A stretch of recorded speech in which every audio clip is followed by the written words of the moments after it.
दूसरी बात उन्होंने ये कहा कि कांग्रेस पार्टी धर्म के आधार पर ये रिजर्वेशन दे रही है। ये सरासर झूठ है।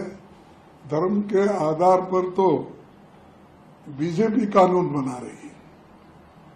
हम कभी धर्म के आधार पर कोई रिजर्वेशन कॉन्स्टिट्यूंट असेंबली के मेंबर भी नहीं दिए और जो ड्राफ्टिंग कमेटी के चेयरमैन और बाबा साहब अम्बेडकर ने भी ये कहा भी नहीं कहा। और दूसरे जितने भी हमारे नेता थे, वल्लभ भाई पटेल या अपने पंडित जवाहरलाल नेहरू जी, बहुत से नेता जो बहस किए कॉन्स्टिट्यूंट असेंबली में, ये मुद्दा कभी उन्होंने छेड़ा नहीं और इसके बारे में वो बात हुई नहीं। लेकिन ये खामोखा इन्होंने आज ये मुद्दा उठाकर अपने करप्शन केसेस को ये गवर्नमेंट छुपाना चाहती है। ये जो जुडिशरी में बहुत बड़ा करप्शन हुआ और इससे पहले भी जो सरकार में बहुत से करप्शन हो गए, ये मुद्दे अपोजिशन पार्टी उठाना नहीं, इसीलिए उन्होंने ये आधार समझ के उन्होंने कि मुसलमानों को रिजर्वेशन दे रहे, फलाना दे रहे। ये हमारे कांग्रेस पार्टी में या इससे पहले चाहे कोई भी पार्टी हो कर्नाटक में, या कांग्रेस हो या बीजेपी हो या जेडीएस हो या जेडीयू हो, इन्होंने सब मिलके उस वक्त के रिजर्वेशन को एक्सेप्ट किया।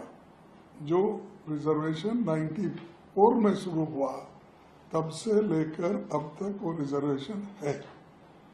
और उसके लिए ये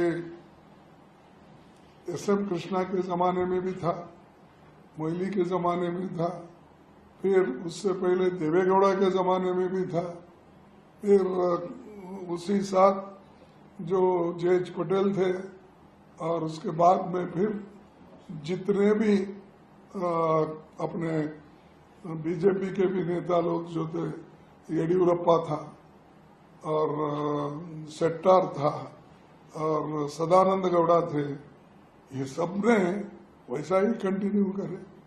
और कुमार स्वामी के जमाने में भी कंटिन्यू रहा, धर्म सिंह जी के जमाने में भी कंटिन्यू रहा, और अब तक वो कंटिन्यू है। लेकिन उनको क्या दर्द है? तो एक दर्द है उनको, जो कर्नाटक में गारंटी सक्सेसफुल हो रहे हैं। हमारी 5 गारंटियां जो है जनता तक पहुंच रही है और जनता तक जा रही है, इसीलिए वो बड़े दुखी है कि ये कांग्रेस की पॉपुलैरिटी इस ढंग से बढ़ रही है। और चौथा ये है कि मुसलमानों को पहले भी कोई अलग नहीं दिया रिजर्वेशन, आज भी कोई अलग नहीं दिया। जो मोदी जी ने अपने वक्त अपने स्टेट में उन्होंने मुसलमानों को ओबीसी में डाला था, और जो ओबीसी को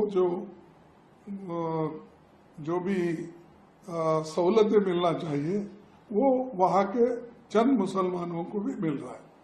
और यही महाशय थे जिन्होंने, मोदी जी ने खुद अटल बिहारी जी वाजपेयी के वक्त रेकमेंड किया कि ये स्टेट लिस्ट जो हमने लागू किया, इसको आप सेंट्रल लिस्ट में भी डालकर लागू करो। तो ये सब उन्होंने भी किया, लेकिन हमने तो ये बैकवर्ड क्लास के कैटेगरी में डाल के, जैसा कि हमारे पास क्या है, ए बी है, B2 है, 3 है, 3A है, 3B, ऐसा 5 कैटेगरीज करके हमने सबको न्याय दिलाने की कोशिश की है। अब उनको मुद्दा एक उनके करप्शन केस छुपाने के लिए, दूसरा इस जो सही कानून से किया हुआ 30 साल का कानून अब चैलेंज कर रहे, तो इससे यही जाहिर होता है कि वो फ्रस्ट्रेट हो गए और वो लोग ये इसको करना नहीं चाहते। इसलिए हमारे लोग पूरे डट कर इसका मुकाबला करेंगे। हमने संविधान कांग्रेस ने रचाया है, कांग्रेस इसको हिफाजत करेंगी, लड़ते रहेंगे। कोई भी अगर इस संविधान के खिलाफ अगर कोई कहता है तो कांग्रेस चुप बैठने वाली नहीं है।